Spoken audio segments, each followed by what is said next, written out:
Get ready with me to go to Backstreet Boys concert في دبي.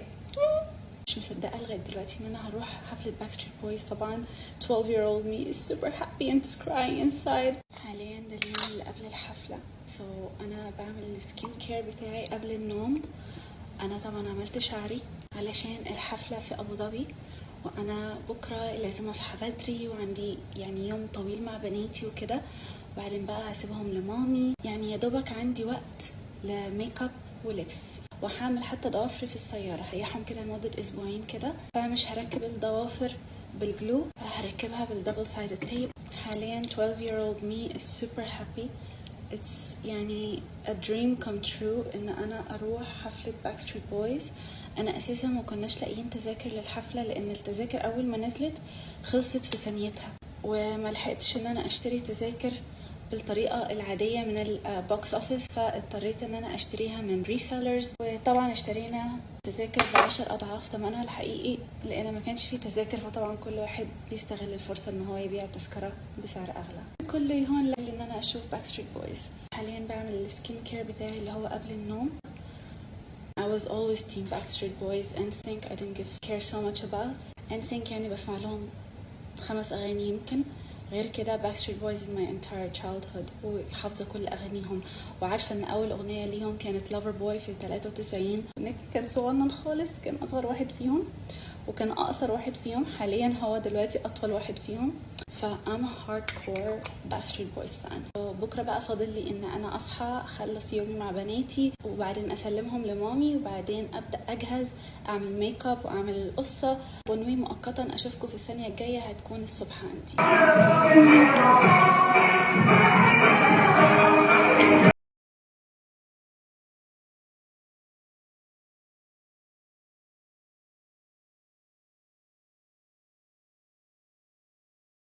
بقى انا لسه صاحيه، هروح بقى اغسل وشي، بس اشيل الاكني ستيكرز دي من وشي، اغسل وشي وهاخد شاور واشوف بناتي واسلمهم لمامي. رجعت لكم. طبعا تاريخي مع Backstreet Boys يرجع لاول مره ابتديت اسمع لهم كانت في سنه 98 و99 تقريبا. في 98 كان عندي 6 سنين، فهنا كانت بدات المسيره ان انا ابدا اسمع لBackstreet Boys.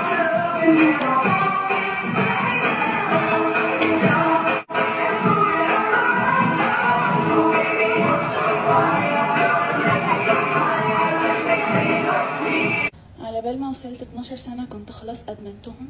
طبعا أنا بعدين على سن ال14 بقيت جاثيك وميتال هيد وكده، بس عمري ما وقفت أسمع لباكستريت بويز. هما وبريتني سبيرز كانوا يعني خلاص، يعني نو واي إن أنا أقدر أتنازل عنهم. حتى لو أنا كنت خلاص دخلت الميتال والجاثيك سين، برضو ما كنتش قادرة أتغلب إن أنا أبطل أسمع لباكستريت بويز وبريتني سبيرز. طبعا هتسألوني أنا كنت تيم بريتني ولا تيم كريستينا أجيليرا؟ أنا كنت تيم الاتنين بصراحة، كنت بحب الاتنين جدا، بس كنت بعشق قوي بريتني سبيرز وستايلها وهر دانسز وبتاع.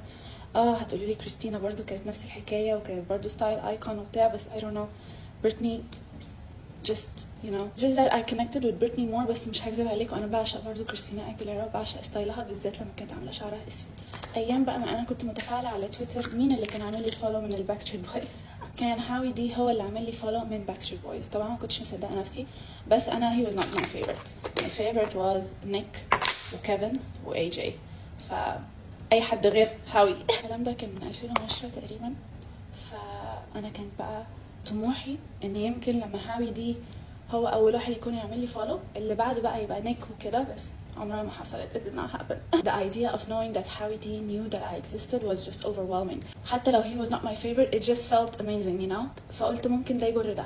أنهي عدسة ألبسها، الزرقاء ولا البنية؟ مش عارفة، مايلة أكتر للبنية. قررت ألبس الزرقاء. اللون ده هو الداينستي بلو من ماي براند ميموتيك، من ميموتيك.com. بعشق اللون ده لأنه بلو على جراي، فيه كذا لون في بعض، تحفة. مش قادرة أوصف فرحتي أو أنا حاسة بإيه أصلا دلوقتي. ممكن ناس كتيرة يستهيفوا الموضوع، بس انتوا مش فاهمين يعني إيه باكستريت بويز، أو يعني إيه تكونوا انتوا بتسمعوا الباند معين عمركم كله، ويكون كان في مثلا فرص قليلة جدا إن انتوا تعرفوا تروحوا حفلة ليهم، وإن فجأة وبعد حاجة و20 سنة تجيلك الفرصة دي إن انتي تروحي الحفلة دي. تخيلي بقى الذكريات اللي انا هتحل عليا وانا هناك وانا بسمع اغانيهم. يعني انا وانا بسمع اغانيهم في الراديو او على الايتونز او وات ايفر، انا مرات كتيره قوي بدمع، فمش متخيله هيحصل لي ايه في الحفله نفسها. إيريك فضل يسألني عايزة ايه لعيد ميلادك، قلت له انا عايزة بس اروح الحفلة بتاعت باك ستريت بويز، وكانت التذاكر اصلا خلصت. يقول لي هجيب لك التذاكر ازاي، التذاكر خلصت. قلت له ماليش دعوة، اتصرف، انا عايزة اروح حفلة باك ستريت بويز. وهي دي هدية عيد ميلادي. اول مرة باك ستريت بويز يجوا فيها دبي كانت في 2018، فانا وقتها كنت في باريس، وقلت ان لازم الحفلة الجاية اروح لها، مستحيل ان انا افوتها. متخيلتش ان الحفلة الجاية هتبقى قريب قوي كده. فعلشان كده إيريك لما قال لي عايزه ايه لهديه عيد ميلادك، قلت له انا عايزه اروح الحفله، مش عايزه حاجه غير كده. انا عارفه ان هو كان هيلاقي لي طريقه ان هو يجيب لي التذاكر بيها، حتى لو السعر هيكون ايه، لان انا بجد ما اضمنش ان هم ممكن يكملوا يعملوا حفلات تاني. الفكره هنا ان احنا كبرنا، هم كبروا، فكلنا كبرنا مع بعض. وحتى كل الناس اللي هتكون في الحفله انا متخيلها هيكونوا بس من الجيل بتاعي، اللي هو يا اما الثمانينات والتسعينات. كل ما اتفرج على باك ستريت بويز واشوف الحفلات الجديده بتاعتهم تجيلي صدمه، اقعد اقول لنفسي ايه ده، هم كبروا قوي كده ازاي؟ بعدين افتكر واركز ان هم بقالهم اكتر من 30 سنه بيغنوا، وان انا بقالي اكتر من حاجه و20 سنه بسمعهم. فاللي هو ايه ده، الوقت امتى جرى بينا كده؟ ممكن تكونوا حاسين ان انا متعمقه قوي في الكلام، او ان انا اكون مأفوره شويه في كلامي، انما بامانه صدقوني مفيش اي افوره، الموضوع فعلا ماسس فينا جامد جدا. يعني مثلا لو واحده دلوقتي من الجيل الجديد وجالها BTS وجالها وان دايركشن، جالها اي حد من اللي هي كانت بتسمع له في فترتها، هي هتحس بايه؟ اكيد طبعا هيكون شعور لا يوصف. مثلا دلوقتي كنت بتسمعي الوان دايركشن يمكن من 5 سنين، فجاه بعد 20 سنه تكوني كبرتي واتجوزتي وخلفتي مثلا، وفجاه تروحي حفله ليهم بعد السنين دي كلها، احساسك هيكون ايه؟ احساسك اكيد هيكون لا يوصف. عشان كده الموضوع مش بالسهل علينا الجيل ده، احنا مش مستوعبين ان عدى بينا من 20 ل 30 سنة، على حسب طبعا انت جيل الثمانينات او التسعينات. كمية الهايلايتر اللي هتشوفوها في الفيديو دي مش طبيعي. وانا رايحة بالحفلة دي حط في بالكم ان انا هكون متغطية في هايلايتر وجليتر. انا محتاجة اثبت حتت معينة عندي اويلي، يلا بينا نثبت. بما ان انا اول مرة اعمل فقرة اللي هي الجيت ريدي وذ مي وانا بتكلم معاكم بالمنظر ده، قولولي انتوا حابين الفيديوهات اللي زي دي استمر فيها ولا ايه النظام؟ قولولي كمان ايه اللي ممكن احسن فيه في الموضوع ده، اعمله اجزاء، اعمله اقصر. صعب ان انا اعمله اقصر لان انا بجهز من اليوم اللي قبلها.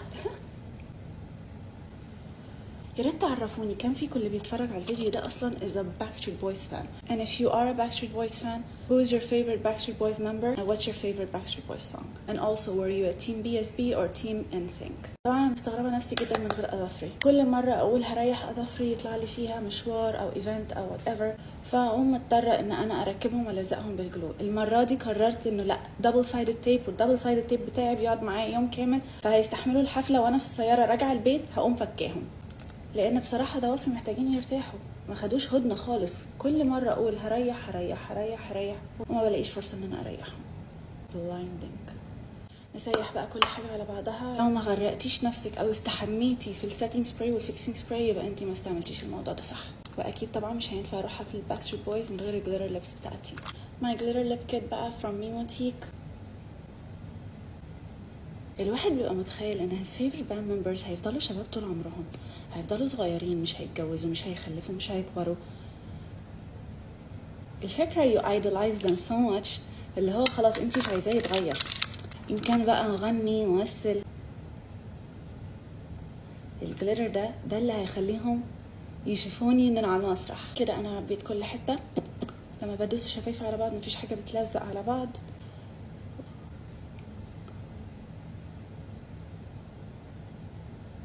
اللون ده اسمه بيبي، كمان بالبراند بتاعي ميموتيك. بيقولي ان this is not the most prettiest lip kit ever, the best glitter lips. It's transfer free, it's non-sticky، وهيشوفوه من على بعد اميال، مش زي الجلوس بيبقى شكله جليتر جوه العلبه بس تحطيه على شفايفك ما تشوفيش اي حاجه، لازم تحطي فلاش وتكبري الكاميرا قوي علشان تشوفيها، وبعد 5 ثواني كمان ما بتشوفيهاش.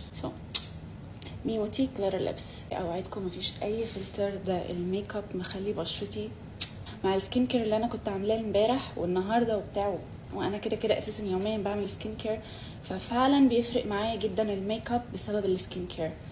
واو. جوزي للاسف ما بيسمعش كتير لباكستريت بويز، يعني عارف لهم كم اغنيه بس not a die hard fan like I am. كان نفسي يبقى عندي باك ستيج تيكتس ان انا اقدر اروح اسلم عليهم واشوفهم واتصور معاهم، بس للاسف يعني ما لقيتش خالص باك ستيج تيكتس. If you wanted to be good girl, get yourself a bad boy. I want it that way. Is this the feeling I need to walk with?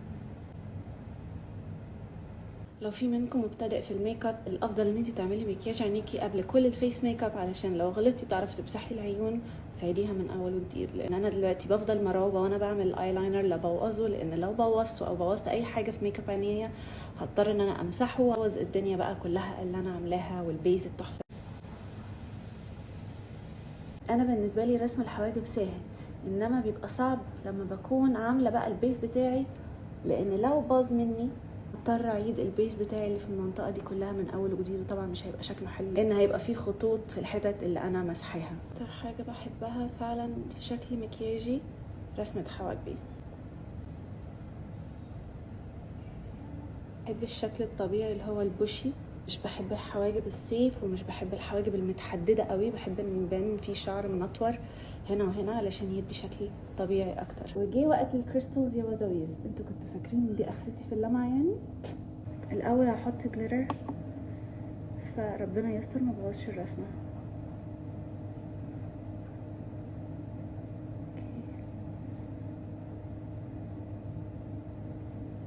انا لسه ما ركبتش الرموش علشان يمكن عايزه احط فوق كمان. شايفين بقى ازاي؟ I love it. تقريبا هعمل بس من تحت. انا متعامله مع الكونسرت ده كاني رايحه كوتشيلا، انا مش متعامله ان هو كونسرت عادي، انا متعامله ان هو فيستيفال. ف I'm so in love جيدور الكريستالز. نعمل الموضوع بشكل عشوائي ونشوف هيحصل معانا ايه. اعمل الجزء ده كده بسحبه بكريستالز او حاجه. So far so good, it's looking nice actually. دلوقتي I'm just gonna tight line. بصراحة أنا my favorite Backstreet Boys member هو نيك. كصوت براين، ومش متابع Backstreet Boys كويس مش هيكون عارف إن براين حاليا بيعاني من dysmorphia في صوته. كستايل مين أكتر واحد بيعجبني ستايله؟ أكيد AJ، هو ليه his own style of singing أصلا.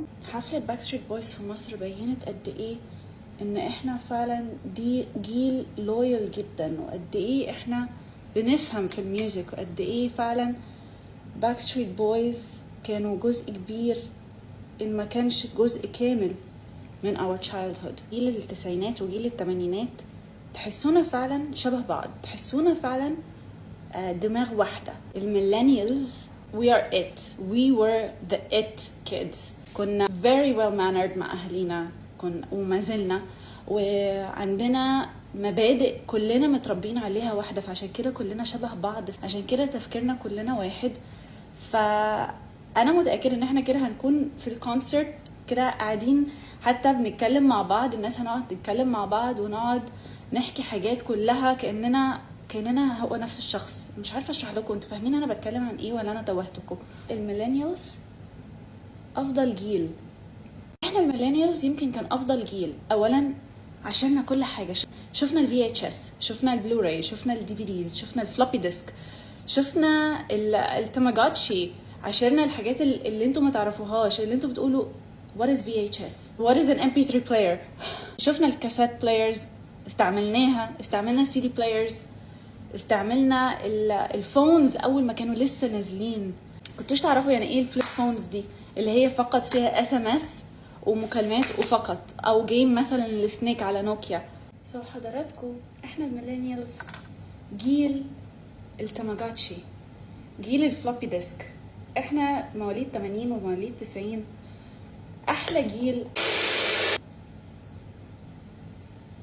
احنا اللي عشرنا الموضة، احنا اللي شفنا الموضة وهي it's emerging، احنا اللي شفنا كل حاجة جديدة وبسيطة كانت لسه بتطلع جديد من التكنولوجي. انتوا ما تعرفوش قيمتها ولا تحسوا بيها ولا تحسوا بفرحتها لما تشوفوا قدامكم فليب فون، او لما تشوفوا قدامكم كاسيت بلاير، او لما تشوفوا قدامكم VHS.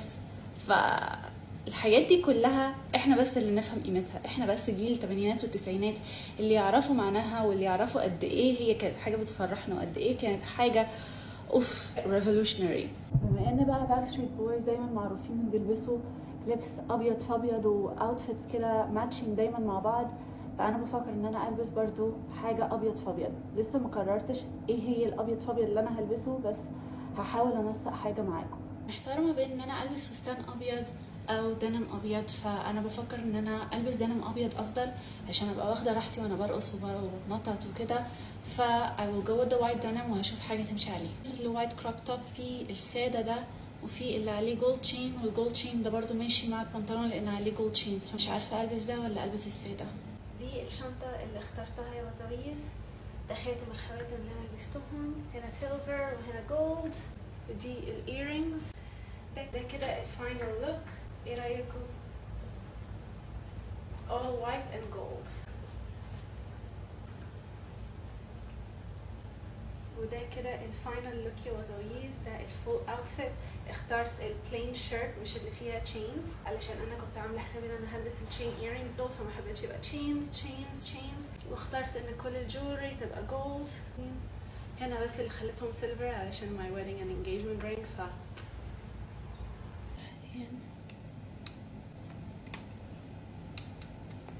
هعمل لها شويه تاتش ابس كده بالفلات ايرون. بس الفلات ايرون بتاعتي برضو جولد، برضو قريبا في ميموتيك. دي دلوقتي الضوافر اللي انا هركبها. عندي جولد بس بصراحه حابه البس دول، ماليش دعوه بقى، هلبس السيلفر نيلز. اوكي، فعندي وقت لسه قبل ما اطلع ان انا البسهم هنا في البيت. هلزقهم دلوقتي بالدبل سايدد ستيكرز دول واكون جاهزه في 5 دقايق. اوكي، انا غيرت رايي وهركب الجولد نيلز دول.